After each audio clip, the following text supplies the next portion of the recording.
Hello students. Today we'll see the most important organic chemistry reaction that is called as Beckmann rearrangement. So what is Beckmann rearrangement exactly?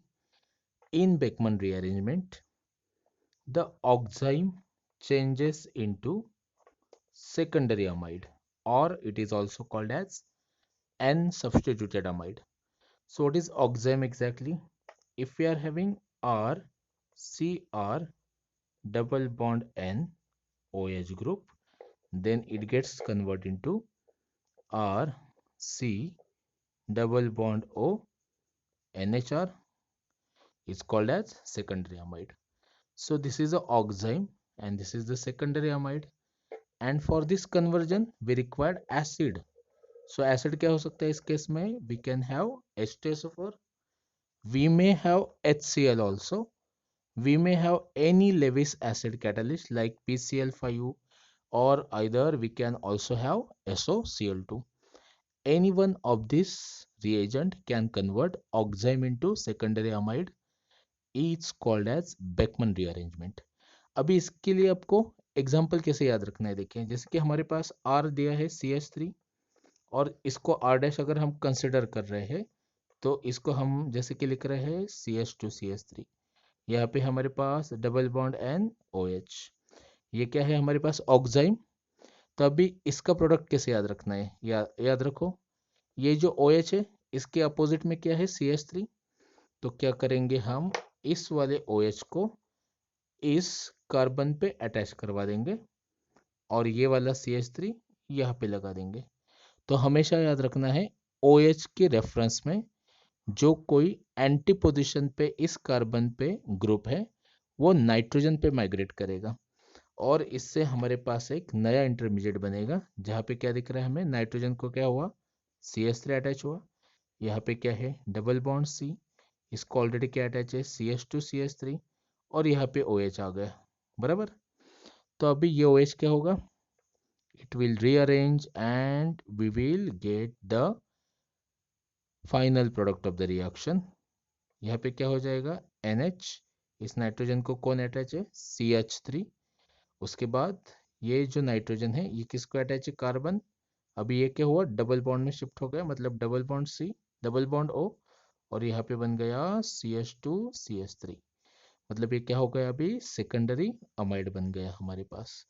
तो ये हो गई इसकी hint. आपको क्या याद रखना है, OH की एंटी मतलब अपोजिट पोजीशन पे जो कोई ग्रुप है वो माइग्रेट करेगा नाइट्रोजन पे, और जो OH है वो इस कार्बन पे माइग्रेट करके ये वाला इंटरमीडिएट बनाएगा। ये इंटरमीडिएट फिर से रिशफल और रीअरेंज होके हमें फाइनल प्रोडक्ट मिलेगा इस रिएक्शन का। So that's all about Beckman rearrangement. अभी एक और एग्जांपल ट्राई करते हैं, जैसे कि अभी हमारे पास है phenyl group attach to carbon, इस साइड है CH3, यहाँ पे है डबल बॉन्ड NOH। इस रिएक्शन में हमेशा क्या चाहिए हमें, Lewis acid as a catalyst. So जैसे कि मैंने इस केस में लिया है H2SO4, so what will happen, I told you that one of the group which is anti with reference to OH will migrate to nitrogen, and this OH will migrate to the carbon atom. Hence we'll get the product like this, nitrogen attached to phenyl group, and यहाँ पे क्या आएगा double bond C, उसको क्या attach है CH3, और ये OH यहाँ पे जुड़ जाएगा, ये फिर से क्या होगा रीअरेंज होगा, ये C डबल बॉन्ड O में कन्वर्ट होगा, और ये जाके नाइट्रोजन पे शिफ्ट होके NH बनेगा। तो इससे हमारे पास कौन सा प्रोडक्ट बन रहा है, by this we can get the product in which we are having nitrogen, ये हाइड्रोजन इस नाइट्रोजन के पास गया, यहाँ पे फिनाइल है, यहाँ पे क्या है हमारे पास कार्बन, ये हो गया डबल बॉन्ड O, इसको अटैच है CH3।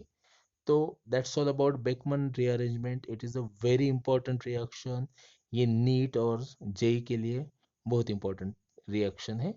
अभी इसके अगर हमें मैकेनिज्म देखने हैं तो how to remember the mechanism, अभी मैकेनिज्म के लिए आपको सब स्टेप्स पता होनी चाहिए। अभी बेकमन रीअरेंजमेंट का प्रोडक्ट आइडेंटिफाई करना तो ईजी है, मैकेनिज्म तो आपको कभी आएगी नहीं एग्जाम में।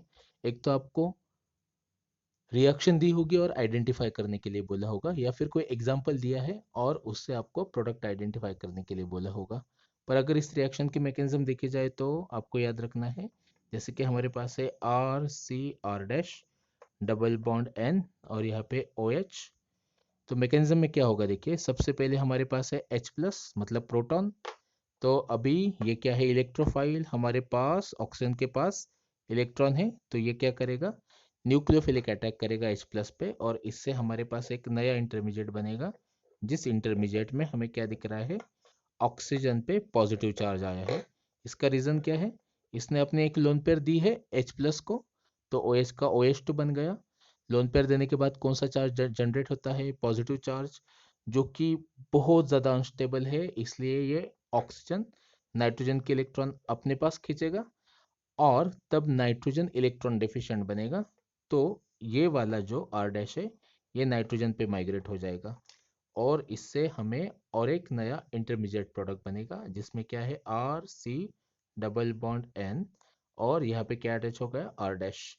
अभी यहाँ से हमने कार्बन के इलेक्ट्रॉन रिमूव किए हैं, मतलब हमारे पास बना कार्बोकेटाइन।